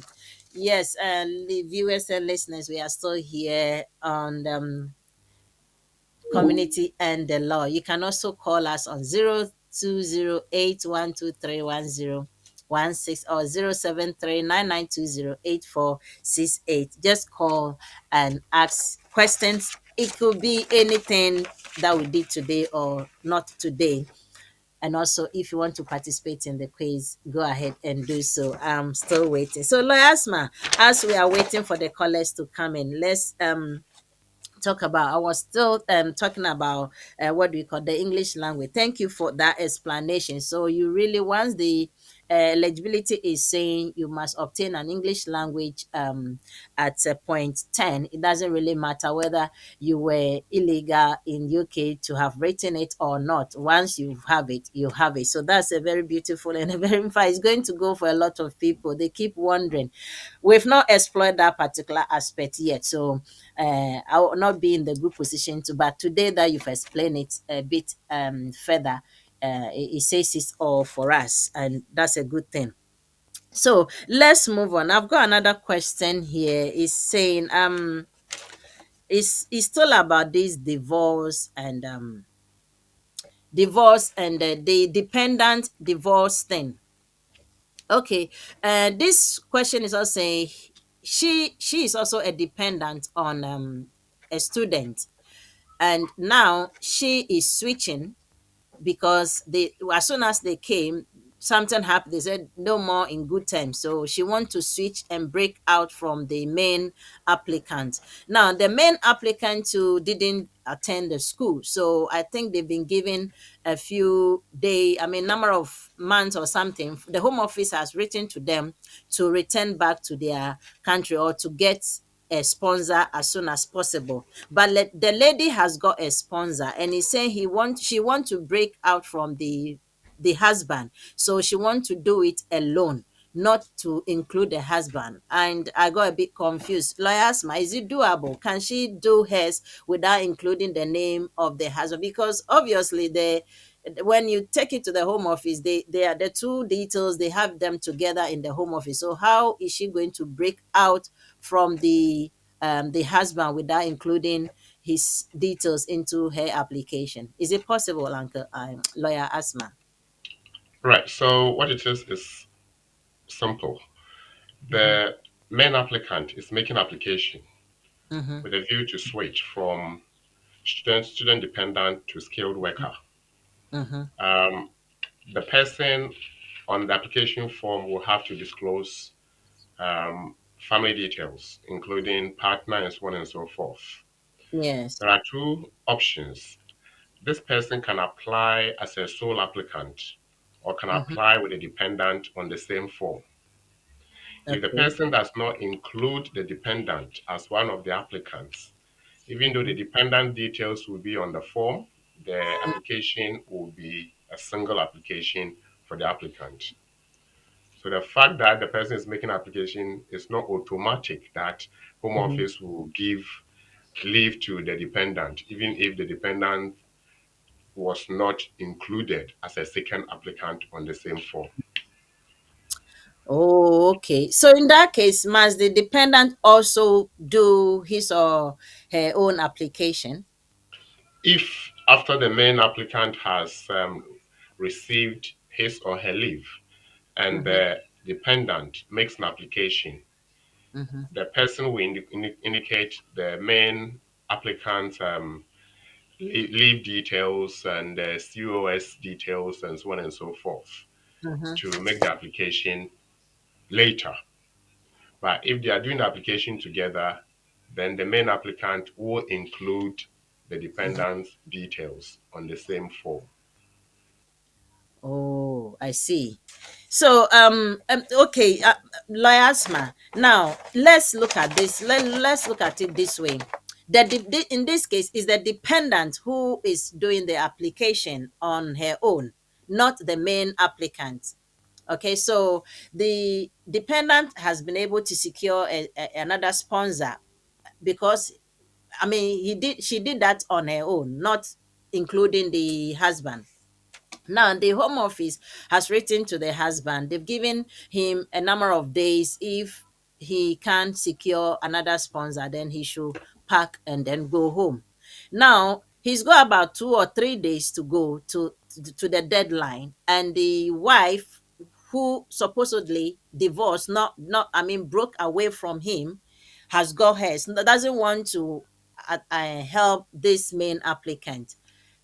After the deadline, and he doesn't go, won't the dependent application still covers him? No. Okay, so now this is the position. Mm-hmm. This individual we are referring to Mm-hmm. is currently a student dependent. Okay. Mm-hmm. That's what you said, isn't it? Yes. Mm-hmm. So this person is a student dependent.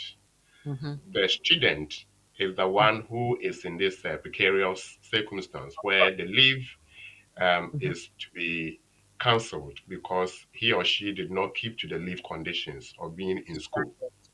Mm-hmm. Because the dependent is linked to the student, Mm-hmm. dependent leave is linked to the student's leave. Yes. Once the student's leave is terminated, the Mm-hmm. dependent has no leg to stand on. Okay. That is one point.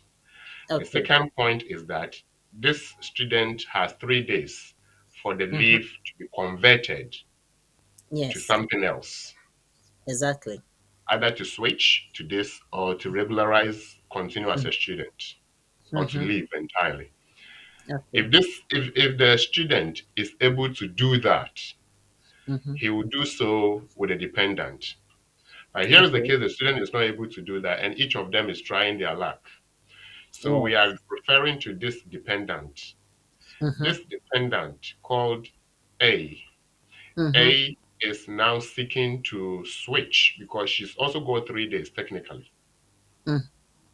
No, she has been able to switch hers without adding the student Oh, she's because already switched and gotten yes, a skilled worker mhm, leave. exactly. Yes. So, and what's her problem? What's the situation? Because they've broken up. They don't Yeah. want to So be together.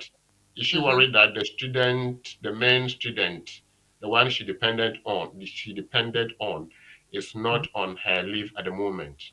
No, So what is her issue? a little bit personal. They don't. She All doesn't right. want to do it with the husband Yeah, anymore. but She she's wants. already applied. Has she not applied already? She has applied, And it has so been granted. she didn't include the name, anything of the My husband. question is, has it been granted? Yes, she has. Yeah, so she's now switched from student dependent to a skilled worker. Exactly. Hmm. Well, I don't see why she's still worried. Because at the end of the day, she's gotten what she wanted. But No, if she's she's asked, she is not worried. I'm talking in terms of the students who right, now have so to the go. student wants to know what he can do or she can do. Exactly. Mm-hmm, If this skilled worker, converter, quote unquote, mm-hmm, is able to give power to this student to mm-hmm, also convert his to become a dependent of this skilled worker, it's mm-hmm. also fine. Within the 3 days that he's gone, he can do Yeah. that. Because it Mm-hmm, takes about 30 minutes to make an application. And mm-hmm, once the application is gone, he switched before the visa expired. mm-hmm. So that's possible. But Okay. because the main person, the skilled worker migrant, in this case, the old dependent, who is now the main skilled worker applicant, is not Mm-hmm. willing to help the old person in terms Uh, of the source, the yeah. student, then the Mm-hmm. student will also have to go through the process of getting a sponsor so that he can also switch. Hey, this is serious. But don't they have record at the home office that they are married couple and they all that is where Yeah, I I agree with you, but the point is, Home Office does not automatically offer okay, leave to people. right. What shows You have that this person is no longer interested and wants to go back home?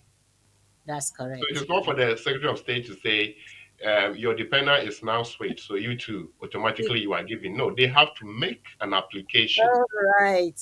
And that is Okay. why when the skilled worker, the Mm, now skilled worker was making her application, she should have mm. included the student that she depended upon for her Okay. survival, quote unquote. But she Right. didn't do that. And she Mhm, now wants to do that. It wouldn't be the same application with a mhm, dependent, but it will mm. be a new application for the dependent. And the Okay. dependent will rely on this person's leave Mm, as a skilled worker and also rely on the COS to make the application. But if this person is not willing to help or to support because the relationship is broken down, of then course. the student has maybe 3 days or 2 days to find a Yes. sponsor and to switch. Hey, this this is going to be a miracle. Anyway, that's good because it's a big issue. We are trying to resolve things, and our people they want to have their cake and still eat it, but this is what it is. So yes, the numbers again to call 0208123116 or 07399208468. There's a question. Okay, say what is the oh my producer, can you can you bold it a little bit for me, please? I say what's the outcome of the case regarding EU citizens with pre-settled status who are supposed to apply again for their settled status? Like Asma, there's a question on board for us. I think your voice is gone. Is the person referring to a court case It's Well, a, that's how the yeah, a question came. case of pre-settled status who are supposed to apply Mm-hmm. for settled status. I'm not sure whether the person is referring to Zambrano cases. Mm. Okay. Yeah, but if it is Zambrano cases, then Mm-hmm. the case with Zambrano is that if the person has two and a half and the Mm-hmm. immigration rules appendix FM and they Mm-hmm. want to fast track it under Mm-hmm. Zambrano for settled status, what Mm. the law now says is that because they already have leave to remain and to take care of the British child, they Mm. cannot fast track it for the same reason to be here to take care of the child. But the Okay. reason for Zambrano is to be able to have leave to take care of the child so that you are not driven away or Mm. removed from the UK. You are not going to be removed from the UK because you have two and a half leave, and Yes. therefore you can take care of the child. So the Mm. position with the Secretary of State is that if you have two and a half, then there's no way to fast track it. Otherwise, it is not fair, I think, for those who are still waiting on their two and a half. But that Mm. is the Zambrano principle. So if you made an application and as Zambrano you have two and a half, more often they reject it or they refuse it because you have leave already. Mm. Now, so that's that bit. But if you have pre-settled status Mm-hmm. and you have lived in the UK for 5 years, Right. either into the pre-settled status period or Mm-hmm.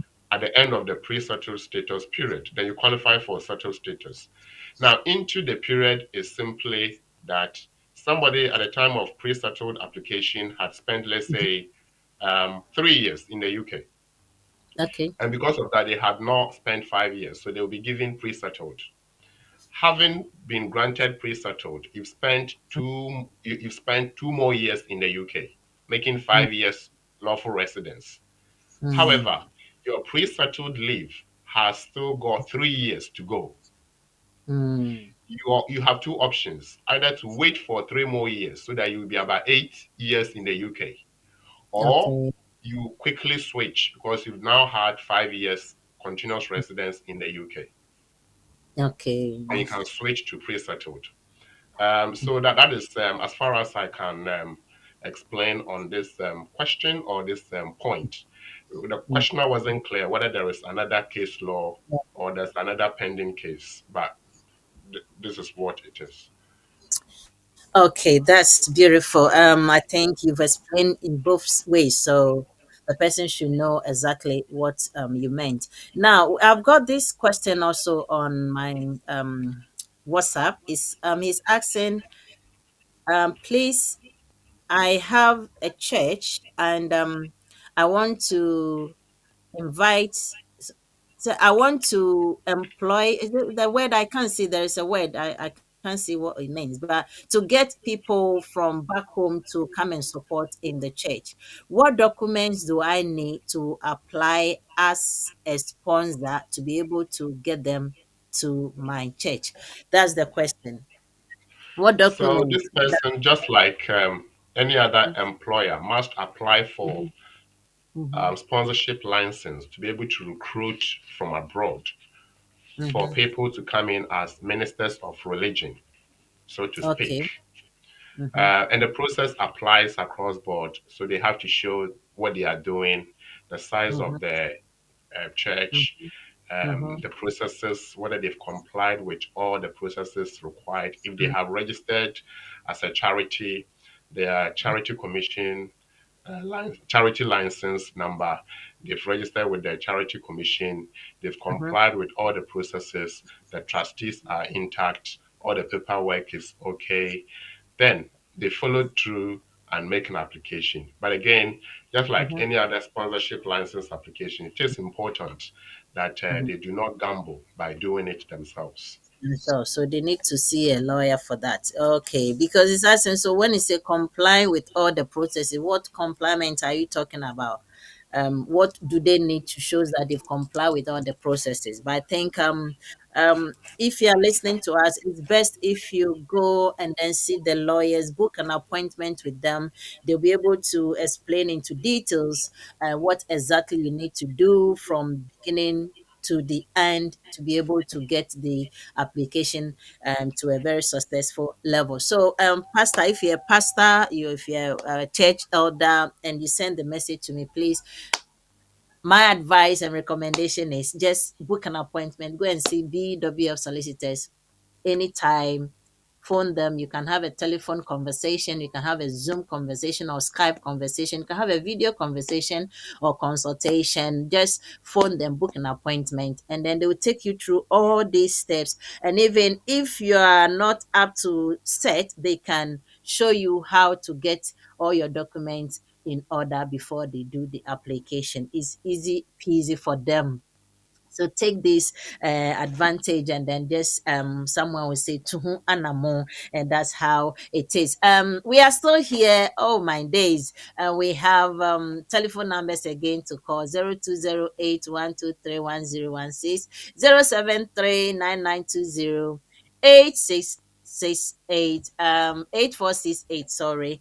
There is this football going on, so it looks like people are divided either community and the law or the football match. But then it's all good. It's all good. Lawyers, ma'am, we are here. I'm going to ask my last question probably, and then we come to a close. But let's go back to this today's topic, for instance, and not today's, actually the adoption one, because I had this question. Now I want to go and adopt a child. From back home. I know the eligibility or the requirement is asking me to be a British citizen. Well, I get that one. To also residence in the UK, I get that one. Now I know there are few things that these are just the basic and the compulsory aspect of it to be able to even embark on that journey. So from these two things that is being explained here, I know you should be working as well. You should have a place of abode. So suppose you're adopting a child, it shouldn't be you are living in a single room. You should have, accommodation. You should be able to meet the accommodation requirement, and maybe financial, that you are working. And apart from these few things that I have mentioned, lawyers ma, what would be the other things, or probably the hidden aspects or hidden few things that is not just on board, but I need to be able to meet before I can embark on this adoption journey. All right. So we have to remember that adoption itself is not under immigration rules. Okay. It follows adoption legislations or protocols.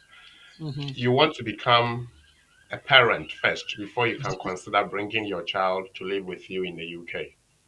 Okay. And we have pointed out that it follows a proper process because there are two countries involved here: the Right. country of nationality of the child and the country of nationality of the proposed adopted parent.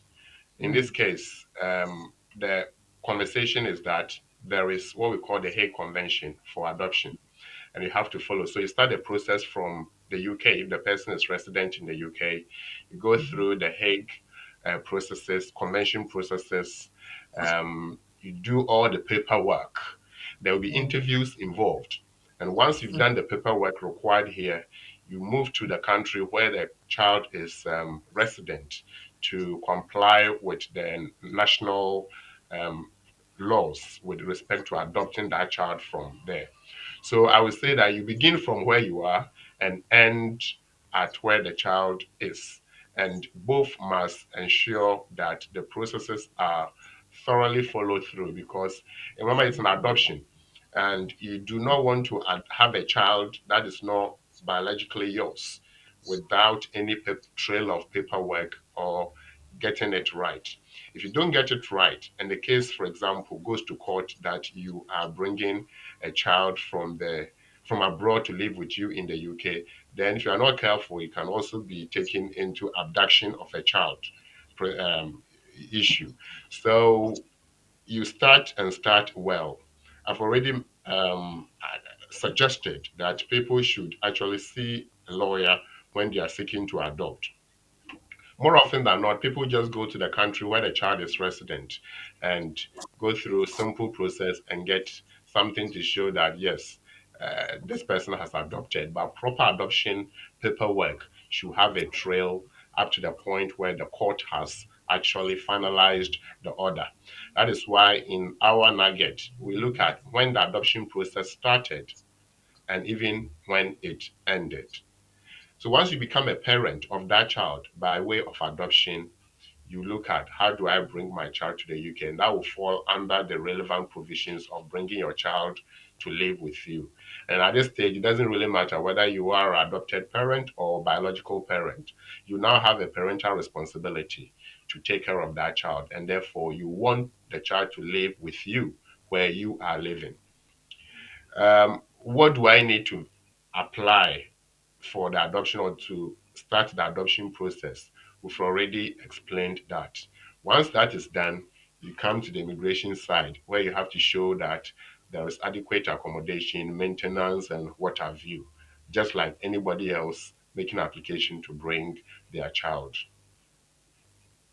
Okay, okay, Lawyer Asma, that's well explained. Thank you very much. I've got one question here just popping. It said I live in the UK. I have a very good job. I earn a lot of money. Okay. And I want to support my brother to come and continue his education in the UK. Can I be his sponsor? Can I be his sponsor? In fact, that's the meaning I can deduce from what he said. Can I be his sponsor? I don't know his sponsor in terms of he making payment, school fees payment for him, or I don't know what he meant by that. But let's Yeah, take it I if want to that's the believe that the person is asking whether they can pay for the fees and show that they sure. are the ones bearing the cost of this family member's education. The answer Exactly. is yes. Mm, In terms of sponsorship, mm-hmm, well, see, the family member is paying for it, but you are not as, yes, you are a family member sponsor, but mm-hmm. truly the applicant is paying for this or the student is paying for this themselves through their family Themselves. member. If Okay. the family members cannot afford or they themselves cannot afford, so to speak, Mm, then they may get sponsorship from a third party, be it a government organization or an NGO or any other international body who will mm. say that the Yeah. cost of education is being covered by us. Yes. Now, this instance, the family member is saying that they are the ones going to pay for the fees. So once the person makes the application and he's asked to pay the deposit, the money is made available for the deposit. The person pays for it. Mm-hmm, If they want him to show how funding will be available, the family mm-hmm, member will have to show evidence of funding. And of mm, course, the person will give it to the applicant or the student, the proposed student, and the student mm. will share with the school that this my family member is sponsoring me or is paying for my fees, so to speak. So there is funds So, available. yeah, so in this case, Eliasma, is the family member going to show his statement and stuff to show that there is evidence of funds for this payment, or he has to transfer the money into the student's account to be able to show to the school? So the student will be asked, how are you going to pay? And there will be Yes. options. If the student takes, um, even under sponsorship, we have family sponsorship um, and other third party And sponsors. that's a third So let's party. Okay. say the parents are the ones paying for this. The Mm-hmm, student will take the right box to show that he's being sponsored or supported by parents, so but to but speak, this those family one members. is the brother. He said he's the brother, That's not what the I mean. So parent. the brother will provide evidence that he will be footing the bill for this education, especially the tuition fees and the Mm, maintenance fees, the maintenance funds. So if the okay. tuition fee is X amount Mm-hmm, and the maintenance, if you are living in London or outside London, X, Y amount, put mm-hmm. together, the family member who is sponsoring or who proposes to sponsor should show that they have such funds available. Okay. Hmm. I It's see. not that it's not that they will have the money. They have to show that they have the funds available Available. to do Okay. that. Now, when the person is about to enter, they have to show that funds for the maintenance has been available for at least 28 days. And that is where the money ought to reflect in the person's own bank account. Account. Okay. But there's Okay. no rule that the school fees should be in your bank account. All right. So that is where they get it mixed up. That the school fee should be in the student's account, but If the um, student is the one paying themselves, then that is their evidence, isn't it? But if a yeah, family member is proposing to support, then they have yeah. to show that as well. So if, for example, the school asks you produce evidence of funding, you Mm-hmm, show if it's your bank, if it's your own funds, your bank statement. mm-hmm, If it is mm-hmm, your family members' funds, their bank mm-hmm. statement, Oh, we have showing it. that the funds is available and therefore Mm, tuition can be covered. So there will be no interruption. But when mm, you are going to apply for the visa, Home mm-hmm. Office will require you to have the funds for maintenance available in your own account for 28 Exactly. days. And Okay. that is what you have to show in your own account. Account. But the school Okay. fees is with the school before they issue you the CAS, Certificate Okay. for Admission Study, they Mm, have to show that, or you have to show that the funds are available. So once you've gone through the process and satisfied them that funds are available, they will mm-hmm. issue the cards. Then you go to Right. the Home Office and apply for the visa, where you also have to show maintenance in your Okay. own bank account or from your own bank account. That. Well, that's well explained. Thank you very much, Lawyer Asma, and viewers and listeners. Thank you also very much for being with us today from beginning to the end. All those who are able to come on board, we really do appreciate you a lot, and I believe you've shared the love. I call it share the love because this is education that we all know, we all need to work with, and then if you're able to extend this love to somebody else, someone also can get what is going on in the community, especially the main topic that we treated today about you being invited to a jury services and then you come back and your employer is saying, oh, you've been absent for blah, blah, blah, so I'm not going to pay you. But this is it. We've learned today that your employer has no right to do that. And in case he does that, you can take him on either through the union or maybe your worker, your lawyers as well. So that's a beautiful thing, and I believe you've learned a lot from today. This is where we are going to bring the curtains to a close. But before we do that, let me invite once again Lawyer Asma if he's got something for us to take it. Someone will say last words before we come to a complete close. Lawyer Asma, let me invite you again. Do you have anything for us at all before, or if you can summarize the whole thing for us before we sign off? Right. Thank you very much, now, viewers and listeners. Thank you for your audience. Today we have looked at whether your employer can deduct money from your wage for attending jury service, and if that happens, what should you do? We have understood that jury service is a service to the state, and by law, under the relevant provisions of the um, Jury Act 1974, once you are invited, you have to respond. That is also to say that under the under the Employment Rights Act 1996, Section 43M gives you a right to attend that service because it is a mandatory or statutory duty. Once you are invited, you respond. However, the employer has a duty under Section 13 of the Employment Rights Act not to deduct wage from your wages because you've attended jury service and you've been absent from work for that period. If that happens, then Section 13 is in a way engaged, is breached by the employer, and you can take action with the employer in the first instance or with the employment tribunal in the second instance. It's also important that you can consult ACAS, so that ACAS can also intervene to ensure that the right things are done by the employer. The point we have made is that you cannot shake responsibility towards jury service because it's compulsory. If you do that, then you may be seen to have been in contempt of court invitation to attend jury service. When you also spend reasonably on travel and feeding, the jury service will reimburse that, the court will reimburse that. And that is not the duty of the employer. The duty of the employer is purely on the salary that you are going to lose for the period you'll be working. And that is why, so that people will not have a reason not to, will not have a reason to refuse jury service. Because if you are covered by the employer, then what's your reason not to attend?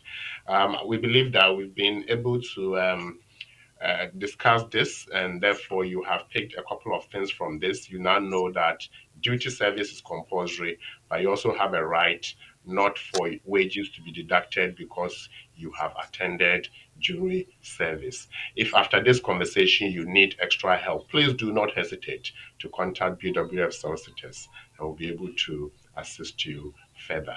Thank you and have a wonderful weekend. Well. All work and no play. You can continue.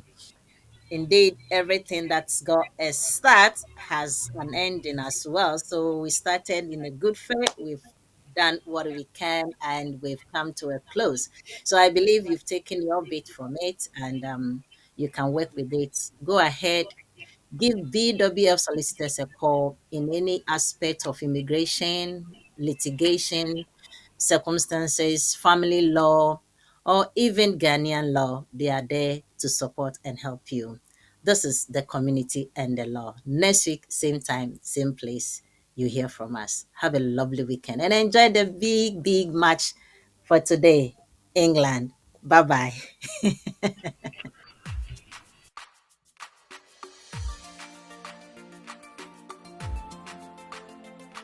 Yeah. Jesus, you're my everything, yeah. My everything is you, Lord. Yeah. Oh, oh, oh. Oh, oh, oh. Everybody say, ah. Oh, oh.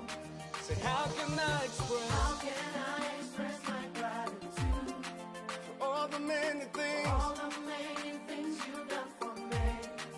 Words are not enough, yeah. To say thank you. Say, Lord, you are my everything. You're my everything. How can I express my